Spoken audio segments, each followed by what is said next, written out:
Hello everybody. Tonight I'm down at the shop working on the Cobra for a little bit. It is a school night, Sunday night, but this is the time I had available. So what I'm doing is removing these bushings from a 8/8 or 7.5 is the same bushing, I believe.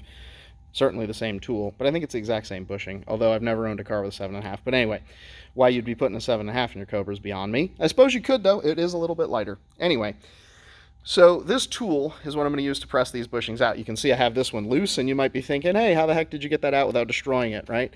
Well, this is how. This is the tool. It's made by Maximum Motorsports, who is a supplier of Mustang suspension parts, if you've never heard of them. The part number is MM, like their name, Maximum Motorsports, T, like tool, -1. This tool is about 40 bucks, and it comes with parts to remove the bushing and also to install a new bushing. So if you are keeping a 4-link in your Mustang, or in your factory 5, or your Mustang, I guess in this case, and I don't know why you would in the factory 5, because the 4-link is terrible in the Mustang, so I don't know why you would keep it.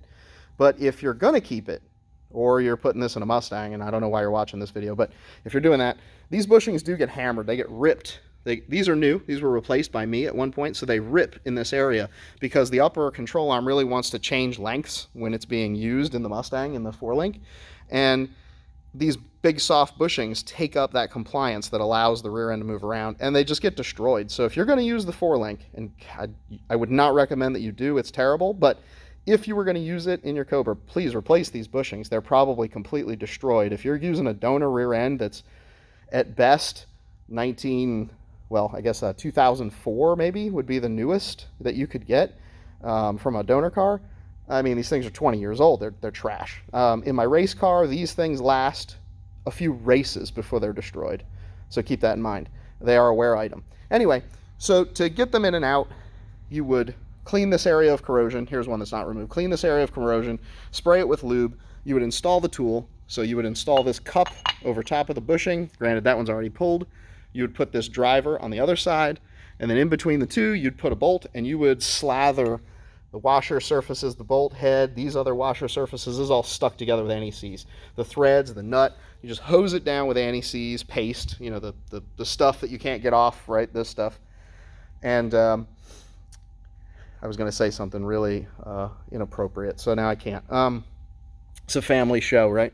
So you could use that to press these out and get rid of them. Why am I taking them out? Well, one reason is weight, because they're useless.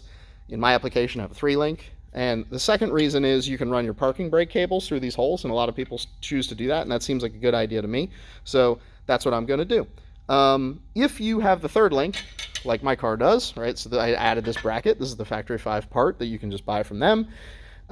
You can't get the bushing out because the tool will not fit. So if you're going to do this, take these out before you put this bracket on, because honestly, out of building my car so far, putting this on actually has been the most frustrating part of my install or my construction project, really, is because after welding it's distorted and none of this stuff is straight. And even though factory 5 tells you to run a drill bit through it and everything's just so flexible, it doesn't want to do what you want. It's kind of a pain. I'm not looking forward to taking this off or putting it back on, but in order to get this stupid bushing out, that's what I'm going to have to do. So do it early. Wish I'd have known that earlier, because I could have easily done this, but I just didn't think I needed to take them out. So if you're going to do that, use this tool. And if you're going to use the 4-link, and again, I would not recommend you do that. I've raced a Mustang and a Fox Thunderbird, and they don't last. It's junk. It's a terrible system. It's almost exactly the same as a G-body GM car, and it's garbage in that car too.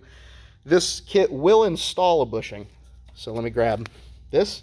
So what you do is you put this in the car. You can see it's notched. You see the notch, so it fits around the casting, and it would allow you to use the same bolt and a driver, bigger driver piece, to not destroy the bushing and allow you to drive the bushing into the hole and set the installed depth. The installed depth you're going to have to actually measure.